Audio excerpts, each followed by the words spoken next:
오늘 사무엘상 17장 본문 설교 내용으로는 1절부터 30절까지의 내용을 담아서 다윗 시리즈 5번째 하나님의 말씀을 나누도록 하겠습니다.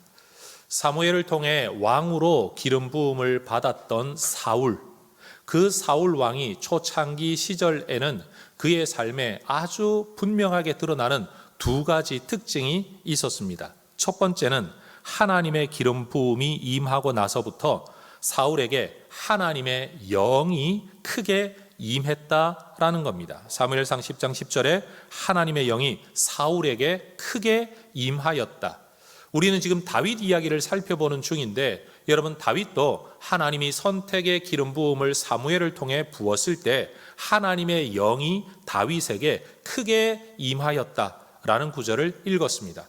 사무엘이라는 성경은 여러분 사울과 다윗을 우리에게 대조시켜서 두 사람 모두 어떤 일, 특별히 왕의 자리에 기름 부음을 받고 하나님의 영이 임했던 사람이고, 두 사람 다 40년이나 똑같이 통치를 했는데, 한 사람은 하나님을 떠난 사람, 한 사람은 하나님께 사랑받는 사람이 되고 말았다는 이야기를 대조를 통해 우리에게 보여주고 있다는 걸 우리는 알아야 할 겁니다. 우리는 때때로 신앙생활하는 동안에 주의 영이 역사만 하시면 모든 일이 저절로 잘 될 것처럼 여겨지지만, 기름 부음을 받고 성령이 임했던 사울과 다윗의 모습을 보면 하나님의 영이 임했음에도 불구하고 그가 하나님을 어떤 마음으로, 어떤 태도로 하나님을 얼마나 사랑했느냐에 따라서 두 사람의 삶이 완전히 극단으로 나아갔다는 것을 우리에게 알려줍니다. 성령의 역사는 만병통치약이 아닙니다. 성령의 역사만 있으면 저절로 되는 게 아니라 하나님을 사랑하는 우리의 내면의 마음이 절대적으로 필요하다. 이 안에서 살아갈 때 우리는 행복한 결말을 맞이하게 되겠지만, 하나님 사랑에서 떠나버리면 우리는 사울처럼 될 수도 있다는 사실을 우리는 꼭 각성하며 신앙생활해 나가야 될 줄로 압니다. 하나님의 영이 임했던 이 특징을 가진 사울 왕, 그의 삶의 두 번째 나타나는 주된 특징이 무엇이었느냐? 하나님이 맡기신 왕의 역할을 잘 감당할 수 있었다라는 겁니다. 여러분, 선택의 기름 부음이 임하고 나서 성령이 임할 때 하나님은 우리에게 일만 맡기시는 게 아니라 성령으로 우리와 함께 하시고 우리를 도우셨습니다. 하나님의 도우심 안에 있을 때 우리는 맡긴 바 사명을 제대로 감당할 수 있는 사람들이 될 수 있다라는 거죠. 그럼 사울은 어떻게 이 역할을 감당했느냐? 사무엘상 14장 47절은 이렇게 이야기합니다. 사울이 이스라엘 왕위에 오른 후에 사방에 있는 모든 대적, 곧 모압과 암몬 자손과 에돔과 소바의 왕들과 블레셋 사람들을 쳤는데 향하는 곳마다 이겼대요. 여러분, 얼마나 대단한 일입니까? 향하는 곳마다 이겼다. 그런데 이건 사울의 능력 때문이 아닙니다. 하나님이 그와 함께 하시고 하나님의 영이 함께 하실 때 그는 왕의 역할, 하나님이 맡기신 역할을 제대로 수행해낼 수 있었다라는 겁니다. 여러분, 기름 부음을 받고 성령이 강하게 그를 붙잡아 줄 때의 사울은 이스라엘 공동체를 평안과 안녕으로 이끌어가는 목자였습니다. 마치 양들을 여러분 푸른 풀밭 초장으로 이끌어가는, 시냇가로 이끌어가는 목자처럼 사울이 하나님의 영에 감동되어 이 역할을 감당할 때는 이스라엘 공동체를 푸른 풀밭 시냇가로 이끌어가는 목자 역할을 감당했었다라는 겁니다. 그는 이스라엘 공동체에 생겨나고 발생되는 문제를 해결하는 사람으로 역할을 했습니다. 그러나 하나님의 영이 떠나고 나자 상황은 달라졌습니다. 사울은 여전히 왕의 자리에 있었습니다. 다른 사람보다 어깨 위나 더 큰 그의 외적인 특징도 사라진 것 아닙니다. 지위가 있었고 능력이 있었습니다. 그런데 사울은 문제를 해결하지 못합니다. 오히려 두려움에 사로잡혀 문제에 맞서지도 못하는 연약한 사람이 되고 말았다라는 것을 이야기하기 위해 오늘 17장에서는 골리앗이라는 한 인물과 상황을 등장시켜서 하나님의 영이 떠나버린 사람의 모습이 어떠한가를 우리에게 이야기하고, 하나님의 영이 강력하게 임한 다윗은 이런 상황을 어떻게 헤쳐나가는가를 우리에게 보여주고 있다라는 거죠. 그러니 여러분, 오늘 이 본문을 통해 우리는 하나님의 영이 함께하는 사람이 문제에 어떻게 맞서게 되는가를 잘 생각하며 이 본문을 살펴나가야 될 것입니다. 사무엘상을 읽어보다가 보면 13장과 14장에서 사울의 아들이었던 요나단, 이 왕자의 활약을 통해서 블레셋이 완전히 이스라엘에서 퇴출됩니다. 그런데 사울이 번뇌와 질병으로 인하여 통치력의 약화 또는 혼란을 틈타 이 블레셋이 17장에서 다시 공격해 들어오는 겁니다. 여러분, 적의 침략으로부터 백성을 지키고 땅을 지키는 것이 왕의 임무와 역할 아니겠습니까? 사울도 이 역할을 감당하기 위해 군대를 이끌고 맞서 싸우러 나갑니다. 엘라 골짜기라는 곳을 앞에 놓고 이쪽 산비탈과 저쪽 산비탈에 여러분 블레셋의 군대와 사울의 군대가 진을 칩니다. 여러분, 이스라엘 성지순례를 갔을 때 직접 방문해서 제가 찍었던 사진입니다. 한쪽 편 산비탈에서 반대편의 산비탈이 훤히 보이고 있죠. 매복이나 기습 같은 군사작전이 전혀 불가능한 여러분 지형이었습니다. 이런 상태에서의 전면전은 두 나라 군대 모두에게 엄청난 피해를 가져올 것을 서로가 잘 알고 있었기 때문에 전쟁이 시작되기는 했는데 어느 누구도 쉽게 공격해 들어가지를 못하고 말 그대로 전쟁은 교착 상태에 빠지고 말았습니다. 어떤 진전도 변화도 없는 대치 상태만의 유지였다는 거지요. 이때 블레셋은 골리앗이라는 인물을 내세워서 대표 투사끼리의 결투를 요청합니다. 8절을 보십시오. 너희는 한 사람을 택하여 내게로 내려 보내라.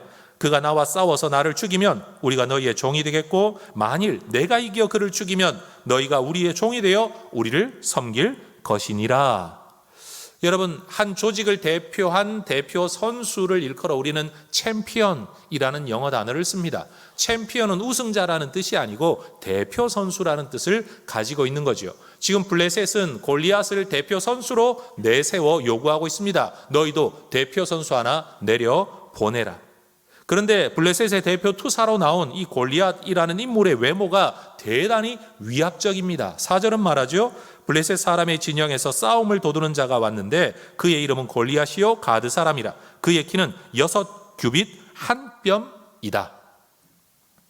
여러분, 사울 왕을 일컬어 성경은 다른 사람보다 어깨 위나 더 큰 사람이라고 묘사했었습니다. 만약 요즘에 일상적인 키를 두고 어깨 위나 더 크면 여러분, 사울의 키는 거의 2m가 넘는 대단한 키를 가진 인물이라고 우리는 추측해 볼 수가 있습니다. 그런데 골리앗의 키는요, 규빗이라는 단위는 남자의 팔꿈치 끝에서 손가락 끝까지의 길이를 의미합니다. 45에서 50cm로 계산을 하면요, 6규빗하고도 한 뼘이 더 올라가려면 골리앗의 키는 거의 3m에 육박하는 어마어마한 키라서 여러분, 다른 사람보다 어깨 위나 더 큰 사울조차도 골리앗 앞에 서면 어린애 취급을 받을 만한 어마어마한 거인이었다는 거죠.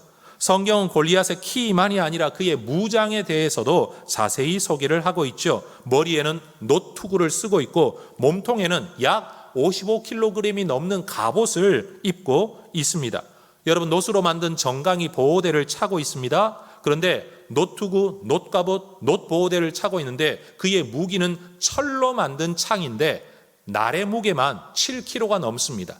만약 거기에 대까지 다하면 거의 10kg가 넘는 무게를 마음껏 휘둘러 댈 수 있으려면 여러분, 골리앗 얼마나 큰 거인이어야 할까요?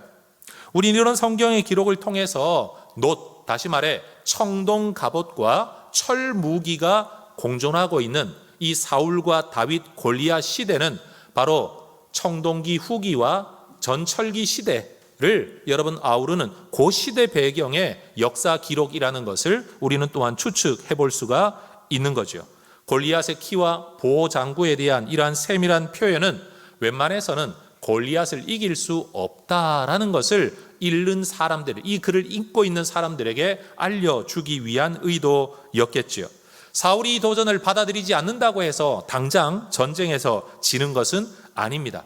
그런데 이 도전에 침묵하는 것은 군사들의 사기를 떨어뜨리는 일이고 군인으로서는 비굴한 일일 수 있겠죠. 그렇지만 그렇다고 아무나 나설 수도 없습니다. 예를 들어 옛날 여러분 계백에 맞서서 여러분, 이 신라의 관창이 나라도 싸우다 죽으면 사기라도 올라가지 않겠습니까? 할 수 있으면 좋겠지만 이건 지금 한 사람이 죽으면 끝나는 전쟁입니다.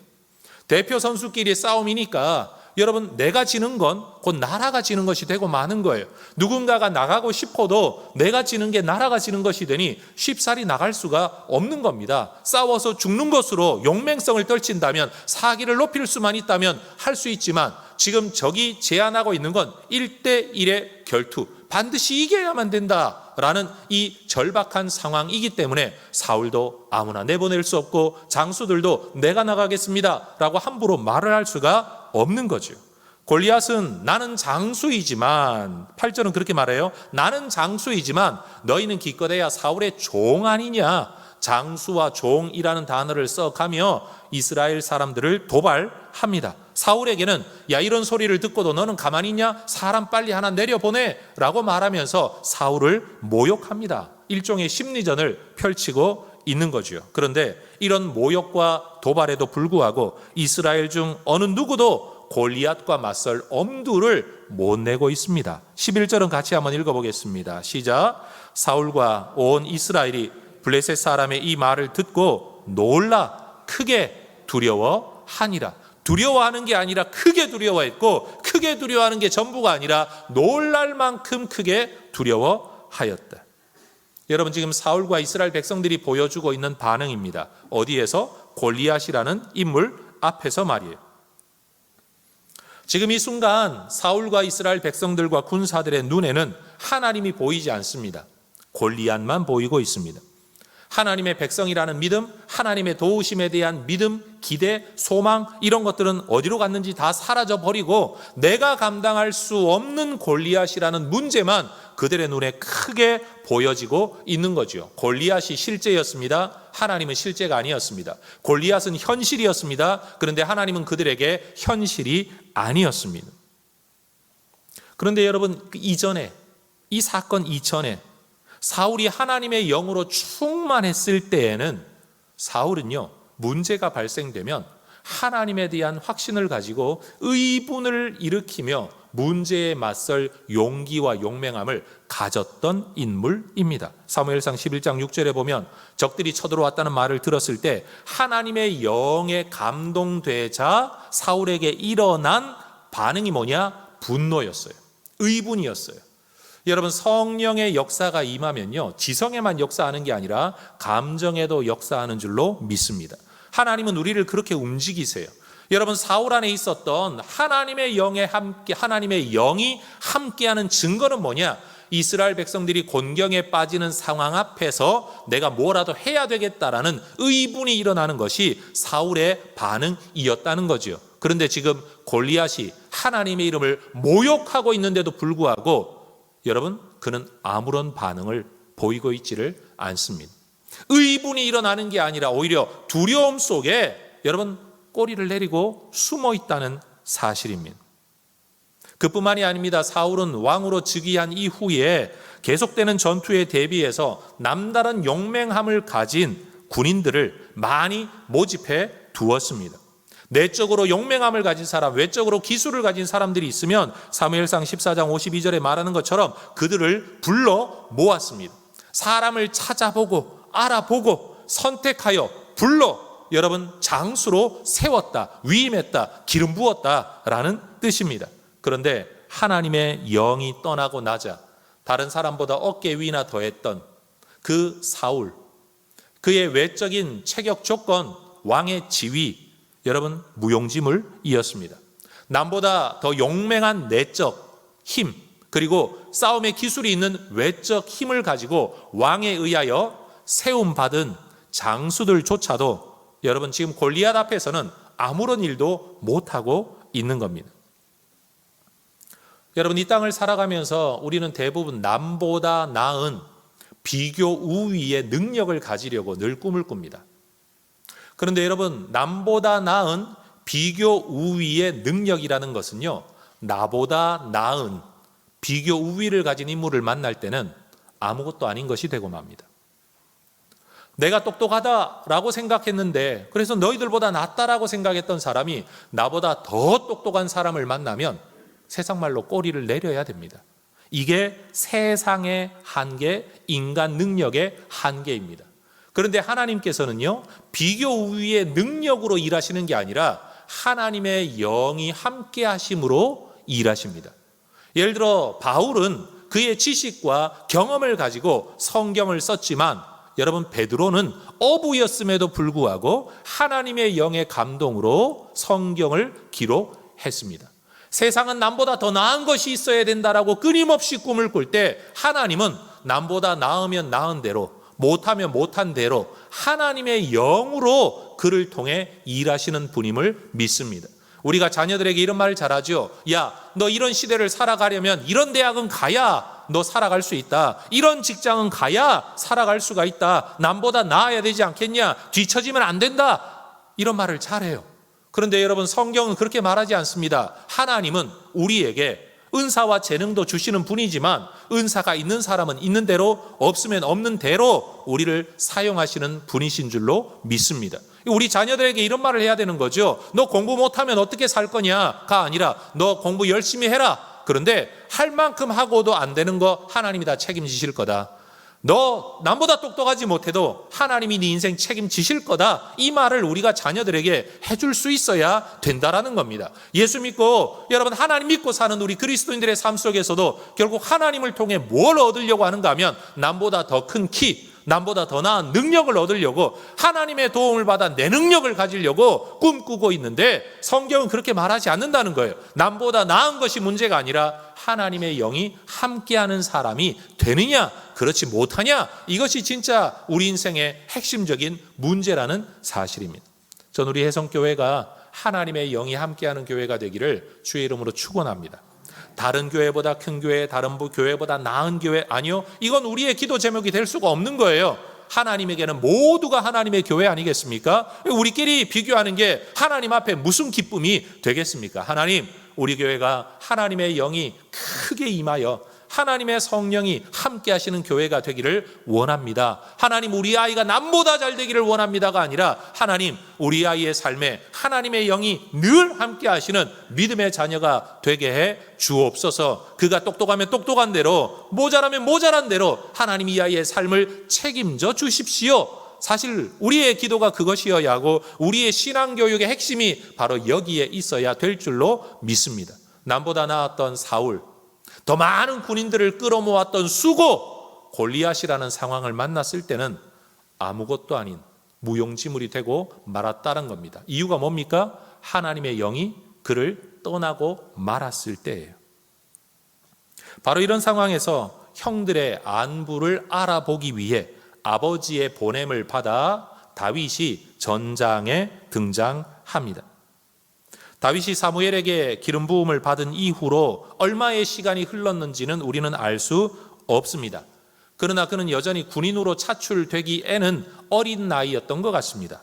구약 민수기 말씀에 근거하면 20세부터 전쟁의 부름을 받게 되는데, 지금 이 성경의 배경을 보면 아마 그러면 다윗은 20세가 되지 못한 나이였을 것이라고 추측할 수 있습니다. 그런데 또 어떤 목사님들은 20세가 안 된 19살이다 라고 말을 하는데, 여러분 8명의 아들 중에 3명만 부름을 받았습니다. 다윗은 말째입니다. 그러면 4명이 아직 남아 있어요.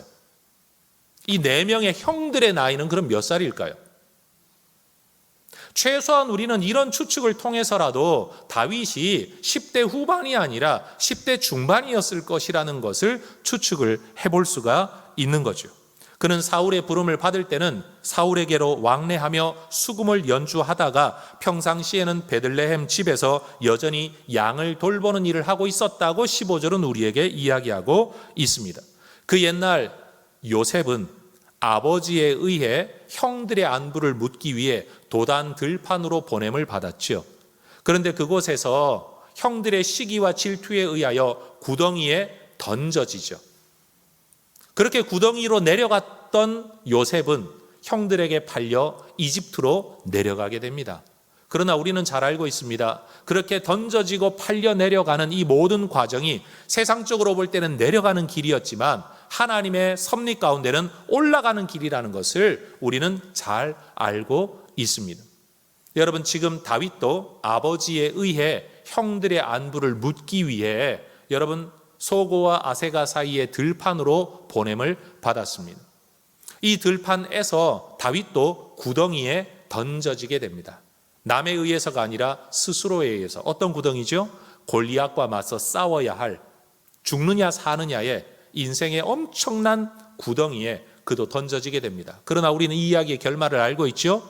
그는 여기서 죽임을 당하는 게 아니라 오히려 이 구덩이에서부터 온 백성이 칭송하는 장수의 자리로 올라서게 된다는 것을 우리는 알 수 있습니다. 아버지에 의해 선택받아 보냄받은 다윗. 여러분, 첫 세 아들이 떠났으면 그 밑에 네 아들이 또 있잖아요. 그렇죠? 굳이 말째를 보낼 이유가 뭐가 있습니까? 4명 중에 어떤 아들을 선택해 보내면 되는데 이세가 왜 굳이 막내를 택했는지 우리는 알 수는 없지만 분명 아버지의 명령 앞에 순종하는 다윗, 아버지에게 선택받아 보냄받은 다윗, 이 일상의 순종을 통해서 하나님의 섭리가 다윗의 삶에 이루어져 가고 있음을 우리는 보게 되는 겁니다. 많은 경우 그리스도인들이 나는 하나님께만 순종하지 사람에게 순종하지 않는다, 나는 하나님의 섭리를 믿는다 라고 말을 하는데, 그 하나님의 섭리라는 것이 어떻게 일어나는 거냐? 인간의 자연스러운 삶 속에서, 일상 속에서, 인간관계 속에서, 부모에 대한 순종 속에서, 교회로 따지면 목회자에 대한 순종 속에서, 하나님이 직접 말씀 전하시면 좋은데 사람 목사를 통해 선포되어지는 설교 말씀을 통해 하나님이 섭리하고 일하고 계시다는 사실을 우린 인정하고 받아들일 수 있어야 할 거라는 거죠. 여러분, 다윗이 전장에 방문하였을 때도 전쟁 상황은 여전히 교착 상태였습니다. 심지어 전쟁을 위해 고함을 친다라고는 하지만 이건 사기 떨어뜨리지 않기 위해 그냥 소리만 지르는 거지 실제적인 전투는 지금 한 번도 일어나지 않았던 것 같습니다. 더군다나 다윗이 현장에 도착한 시점은 골리앗 등장 이후로 40일째 되는 날이었다라고 말합니다. 여러분, 하루 이틀이 아니라 40일 동안이나 이 떠들어대는 소리를 들으며 이스라엘은 침묵하고 있었던 거죠. 또 다윗이 마침 그 전장에 도착한 시각도 골리앗이 나와 떠들고 있었던 바로 그때였습니다. 다윗은 골리앗을 눈으로 볼 수 있었고 그의 떠드는 소리를 들을 수 있었습니다. 여러분, 눈으로는 골리앗을 보고 있습니다. 귀로는 골리앗의 말을 듣고 있습니다. 그런데 그 순간 다윗은 여전히 이스라엘 백성들을 보며 이스라엘 백성들이 하는 말을 듣고 있었습니다. 24절은 그렇게 말하죠. 이스라엘 모든 사람이 그 사람을 보고 심히 두려워하여 그 앞에서 도망하였다. 여러분, 도망했다라는 것이 군대의 해산을 의미하지는 않습니다. 물론 어떤 사람들은 몰래 도망간 사람도 있을 겁니다만 중요한 건 골리앗 앞에 어느 누구도 맞서지 못하고 이 문제에 회피하고 있었다라는 의미에서의 도망이라고 이해하는 것이 좀 더 쉬울 것 같습니다. 여러분, 골리앗을 두려워하고 있습니다. 문제를 회피하고 있습니다. 어느 누구도 맞서지 못하고 있습니다. 그런데도 이스라엘 군사들은 골리앗을 제거하는 사람에게 왕이 약속한 현상금 이야기에는 관심이 있었습니다. 왕이 뭘 약속했죠? 사위 삼을 거다, 많은 재물을 줄 거다, 그 집안의 세금을 완전히 면제해 줄 거다. 여러분, 골리앗에는 맞서지 못하는 사람들이 상에는 관심이 있었습니다. 제가 이렇게 표현해 볼까요? 상에는 누구나 관심이 있었지만 상을 얻기 위해서는 누구도 나서지 않았습니다. 이게 지금 이스라엘의 현실이었습니다. 이 모습을 지켜보던 다윗이 주변에 있는 사람들에게 묻는 거죠. 야, 저 골리앗 이기는 사람에게 왕이 뭘 어떻게 한다고? 왕이 이러하게 상을 준단다라고 말을 하는 거죠. 26절과 7절에. 여러분, 사울과 이스라엘 백성들도 골리앗의 도발을 하나님의 이름에 대한 모욕이라고 느끼고 있었습니다. 그러나 다윗처럼 참을 수 없는 모욕이라고 느끼고 있지는 않았습니다. 이것이 바로 하나님의 영이 함께하고 있는 사람과 하나님의 영에 떠난 사람의 정서적 반응의 차이였습니다. 제가 다시 말해봅니다. 이스라엘 백성들도 사울도 골리앗의 도발을 모욕이라고 느끼고 있었습니다. 하나님에 대한 모욕이라고 느끼고 있었습니다. 그러나 그들은 참아야만 했고 참을 수 있었습니다. 그런데 하나님의 영에 사로잡혀 있던 다윗은 이것이 하나님에 대한 모욕이라고 느꼈을 뿐만 아니라 참을 수가 없었습니다. 왜요? 하나님에 대한 모욕이기 때문입니다. 다윗은 골리앗의 말을 들으면서 그 옛날 하나님의 제사장이었던 비느하스의 분노, 열심, 바로 그 마음을 품고 있었습니다. 여러분, 성경이 말하는 열심이라는 단어가요, jealousy라는 단어, 질투라는 단어를 쓸 때 zealot이라는 단어예요. 여러분, 그건 내 안에서 일어나는, 나를 가만두지 못하는, 나를 격동시키는 어떤 감정적인 분출, 그거예요. 비느하스는 하나님의 공동체 앞에서 범죄하는 한 족장, 여러분, 이 일에 대하여 이스라엘 백성들이 지금 죽음의 위기에 처해 있는 상황 앞에서 그는 의분으로 일어났었죠. 그게 바로 비느하스의 열심이라는 표현으로 성경이 기록하고 있는 겁니다. 지금 다윗은 하나님의 이름이 모욕을 당하고 있는 이 상황 앞에서 그는 참을 수 없는 분노로 지금 일어나고 있는 겁니다. 골리앗의 조롱은 하나님에 대한 것이었죠. 다윗의 분노도 하나님에 관한 것이었습니다. 여러분, 참을 수 있는 분노와 참을 수 없는 분노를 구분짓는 기준이 무엇이었을까요? 사울과 이스라엘 군사들에게는 외모였습니다. 엄청난 키, 엄청난 중무장, 내가 이길 수 없다라는 내 능력, 이게 참아야 될지 말아야 될지를 결정하는 기준이었습니다. 그런데 다윗에게는 참을 수 없는 분노가 된 것, 그건 내 능력이 아니라 상대방의 크기가 아니라 하나님에 대한 마음이었습니다. 그래서 어떤 목사님은 이 구절을 두고 이런 표현을 했습니다. 사울과 이스라엘 군사들은 외모 프레임으로 이 상황을 보고 있고 다윗은 하나님 프레임으로 이 상황을 보고 있었다. 이게 차이였다는 겁니다. 여러분, 동일한 상황 아닙니까? 심지어 사울과 군사들은 의무와 책임을 가진 사람들입니다. 그런데도 아무 일 못하고 있었습니다. 여러분, 다윗은 어린 소년이라 책임 없습니다. 징집 대상도 아닙니다. 왕의 자리에 있는 것도 아닙니다. 그런데 하나님에 대한 마음을 가지고 이 문제의 해결자로 나서게 되었다라는 거죠. 그런데 본문에는 다윗의 분노와는 또 다른 분노가 등장합니다. 다윗의 맏형이었던 엘리압의 분노였습니다. 28절을 보면 엘리압이 다윗 동생을 향해 노를 발하여 라고 이야기합니다. 왜 노를 발했을까요? 심지어 너 양은 어떡하고 여기 와 있냐? 어떡하긴요. 양 지키는 자에게 맡기고 아버지 말씀에 순종해 와 있는 거죠.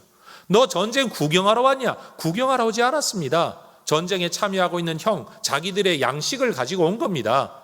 여러분, 자기를 위해 와 있는 사람에게 지금 완전히 곡해해서 지금 다윗에게 면박을 주고 있는 게 엘리압의 모습인 거죠.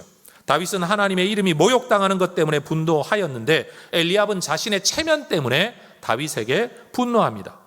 아마도 엘리압은 막내 동생을 두고 니까짓 것 주제에 라는 말을 하고 싶었던 모양입니다. 예를 들면 이런 거죠. 야, 전쟁이 애들 장난인 줄 아느냐? 전쟁이 양치는 일 정도인 줄 아느냐? 마지인 내가 못하는데 여덟째 막내인 네가 뭘 하겠다는 말이냐? 군인인 우리도 못하는데 목자인 네가 뭘 한다는 말이냐? 평생을 군인으로 살아온 우리도 아무 일도 못하고 있는데 전쟁 한번 해보지 않은 네가 뭘 한다는 말이냐? 왕인 사울도 아무것도 못하고 있는데 아무것도 아닌 네가 뭘 한다는 말이냐?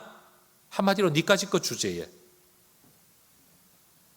엘리압은 다윗이 이 중대한 상황을 가볍게 보고 있다고 분노합니다. 그렇습니다. 살아보다 보면요, 문제를 제기하는 사람들은 항상 그 상황을 중하게 여기기 때문에 문제점을 제기하죠. 그런데 그가 중하게 여기는 것들은 대부분 상황입니다. 상황. 엘리압이 보기에도 이 상황은 중합니다. 나라가 여러분 망하냐 마냐의 결정 이해죠. 내 목숨이 살아남냐 없어지냐 중한 일이죠. 그런데 이 중한 상황에서 다윗은 전혀 다른 생각을 하고 있는 겁니다.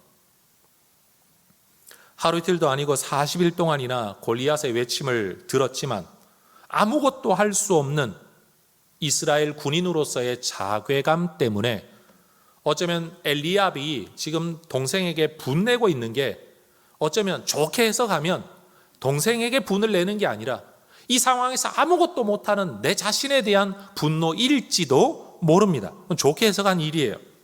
그렇다고 하더라도 여러분, 다윗은 여전히 형에 대하여 분노하는 게 아니라 골리앗에 대하여, 내가 정말로 두려워해야 될 존재가 누구인지, 정말로 분노해야 될 존재가 누구인지를 오히려 엘리압이 헷갈리고 있다면 여러분, 다윗은 끝까지 그 대상이 분명했습니다.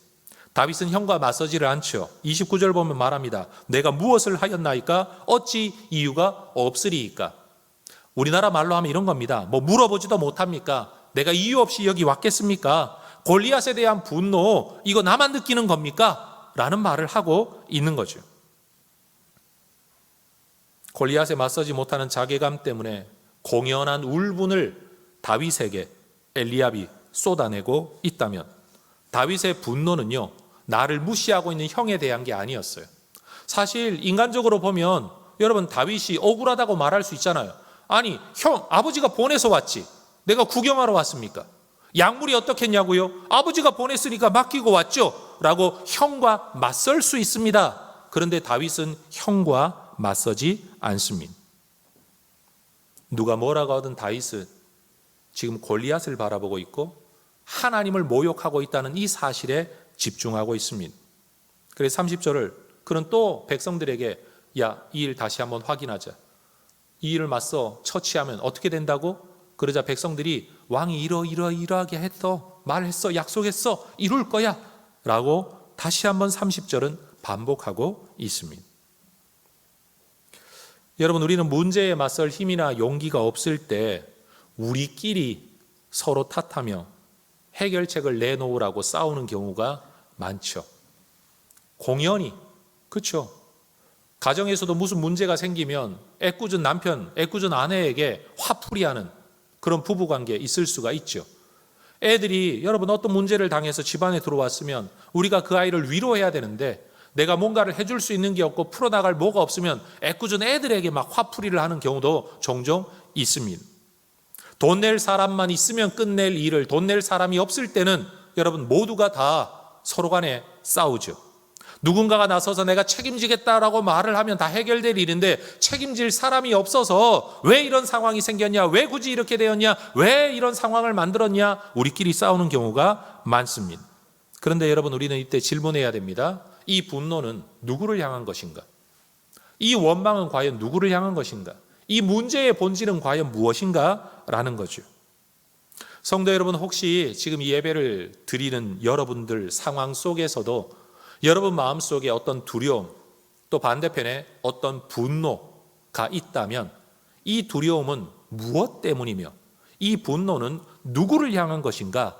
여러분 한번 깊이 생각해보는 기회가 될 수 있기를 바랍니다. 그게 바로 오늘의 설교 제목이죠. 무엇을 두려워하고 무엇에 분노하고 있는가? 여러분, 이스라엘 백성들은 두려워했습니다. 하나님보다 골리앗을 더 두려워했습니다. 엘리압은 분노했습니다. 문제 해결 못하는 자신의 무능이 아니라 오히려 애꿎은 다윗에게 분노를 쏟아내고 있습니다. 정작 분노해야 될 대상에게는 아무 말도 못하고 분노하지도 못하고 나서지도 못하면서 애꿎은 사람에게 이 모든 걸 쏟아내고 있는 겁니다. 이때 하나님의 영에 사로잡힌 다윗은 사람에게 분노하는 게 아니라 하나님을 모욕하는 누군가를 향해 분노합니다. 그는 나보다 엄청 더 키가 큰 중무장한 군인에 대하여 두려워하는 게 아니라 하나님을 더 두려워하는 사람이었습니다. 오늘 본문의 이야기는요, 표면적 주인공은 골리앗입니다. 그러나 그는 진짜 주인공이 아닙니다. 이 골리앗의 이야기가 기록된 이유는 이 상황 속에서 하나님 나라 백성, 특별히 하나님의 기름 부음을 받고 선택을 받았던 사울이라는 인물과 다윗이라는 사람이 이 상황에 어떻게 반응하고 있는가를 우리에게 보여주기 위함입니다. 여러분, 사무엘상 14장에 읽어보면 블레셋을 쫓아내는데 그렇게 큰 기여를 했던 사울의 아들 왕자였던 요나단의 용맹함이 있었는데 오늘 17장 읽어보면 그 용맹한 요나단은 도대체 어디서 뭘 하고 있는지 여러분 이름 한번 기록되지를 않습니다. 일종의 시나리오 작가 역할을 하고 있는 역사 기록자가 의도적으로 지금 요나단이 중요한 게 아니라고, 지금 내가 쓰고자 하는 건, 내가 보여주고자 하는 건 사울과 다윗의 대조라고, 그 상황은 골리앗이라는 상황에서 내가 정말 하고 싶은 게 뭔지, 내가 정말 보여주고 싶은 게 뭔지, 드러내고자 하는 메시지가 뭔지를 지금 말하고 있다라는 거죠. 성경은 풀어야 할 숙제를 풀지 못하는, 풀어야 할 책임을 가지고 있는 사울과 여러분 책임도 가지고 있지 않으면서도 이 문제를 풀어나가는 다윗을 우리에게 보여줍니다. 다윗의 문제 해결은 그의 능력, 그의 외모, 거기에 근거한 것이 아니었습니다. 하나님을 향한 믿음, 하나님에 대한 사랑, 그것이 출발점이었습니다. 하나님의 영이 떠난 사울은 이스라엘의 문제를 해결하지 못합니다. 그러나 하나님의 영이 충만한 다윗은 이스라엘의 문제를 해결합니다. 그럼으로써 세상의 왕의 자리는 사울이 앉아 있지만 이스라엘의 진정한 왕은 다윗이라는 사실을 성경은 우리에게 보여주려고 하는 겁니다. 여러분, 세상은 자리가 중요합니다. 그러나 하나님에게는요, 자리가 아니라 하나님의 영의 함께 하심이 중요합니다. 여러분, 우리가 꼭 이것을 기억해야 될 줄로 압니다. 우리가 갑자기 사장이 되지는 않습니다.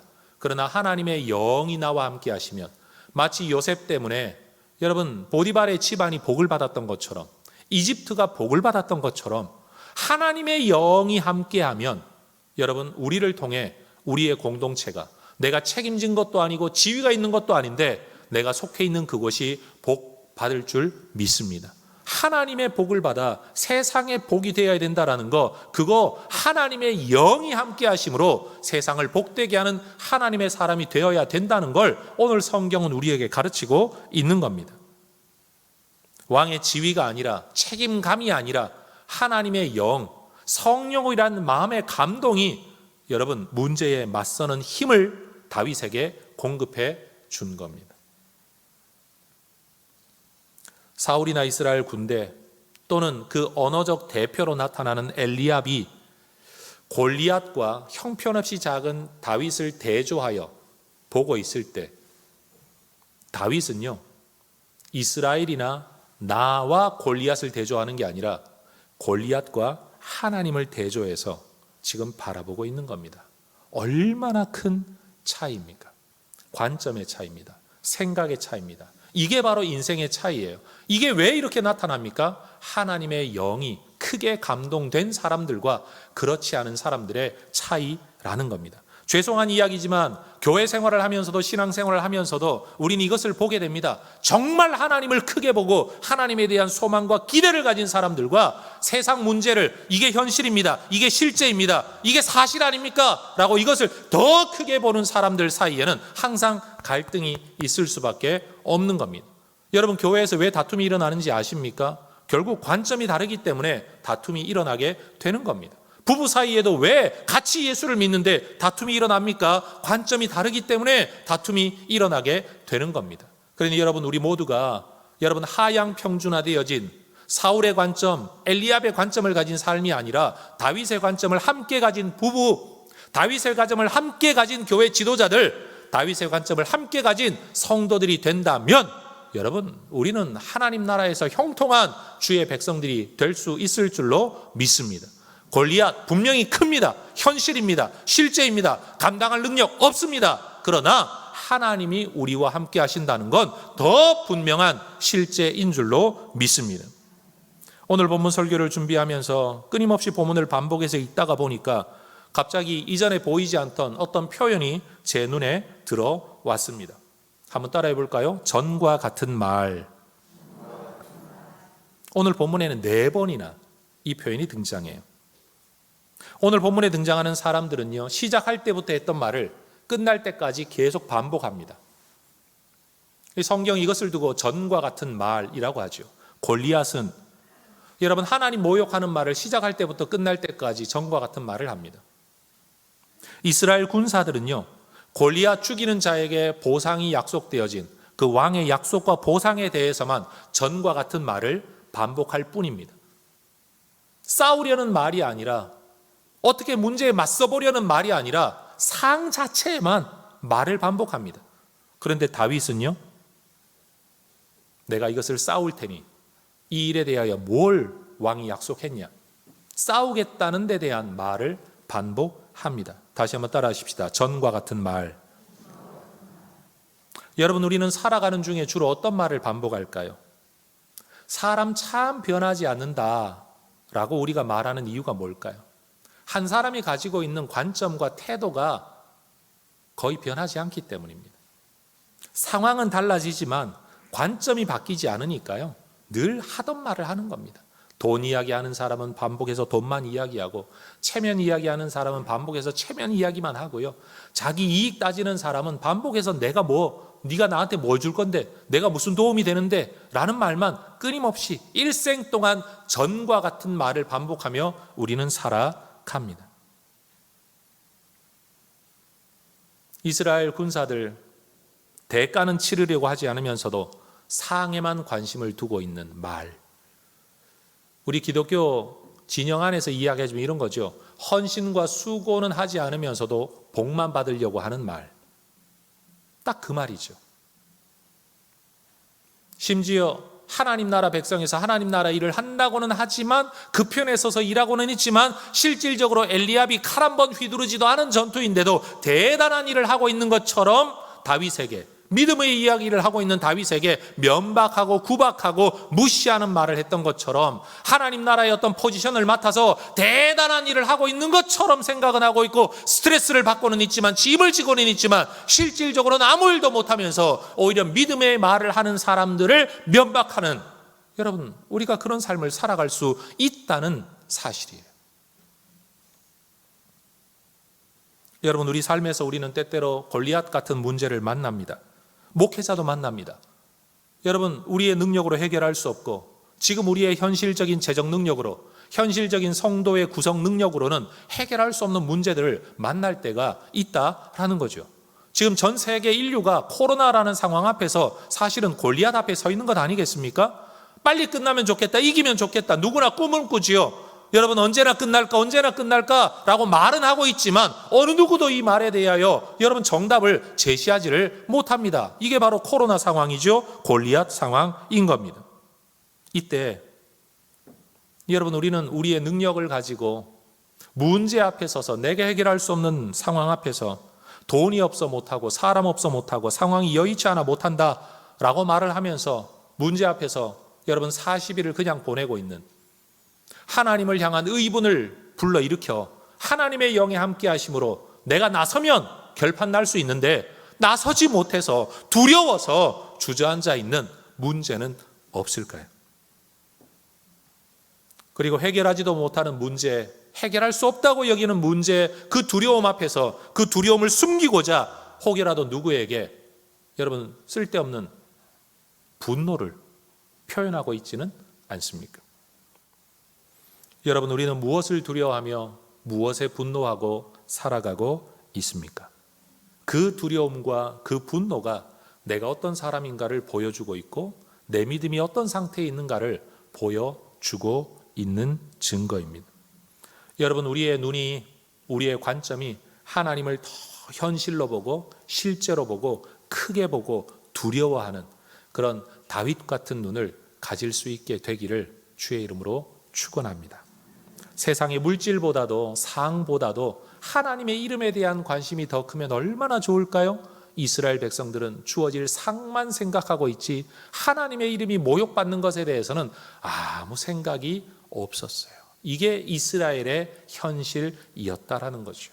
그 모습 가운데 어린 다윗이 보여주고 있는 이 모습은 상보다도 하나님의 이름 모욕당하는 게 훨씬 더 중요하다는, 세상의 골리앗을 두려워하는 것보다는 하나님을 더 크게 두려워하는 것이 믿음의 본질이라는 것을 우리에게 보여주고 있다라는 거죠. 자, 이제 돌멩이 들고 골리앗에 맞서는 이야기는 to be continue. 다음 주에 살펴보기로 하고, 여러분 그 이야기를 들을 수 있도록 이번 한 주를 보내는 동안에 내 마음의 두려움은 무엇에 대한 것이며 내 마음의 분노는 무엇에 대한 것인가 깊이 생각하면서 여러분 돌멩이로라도 골리앗을 넘어뜨릴 수 있는 믿음의 사람 될 수 있도록 여러분 기도로 준비하고 다음 주에 만나 뵙기를 주의 이름으로 축원합니다. 기도하겠습니다. 하나님, 이 땅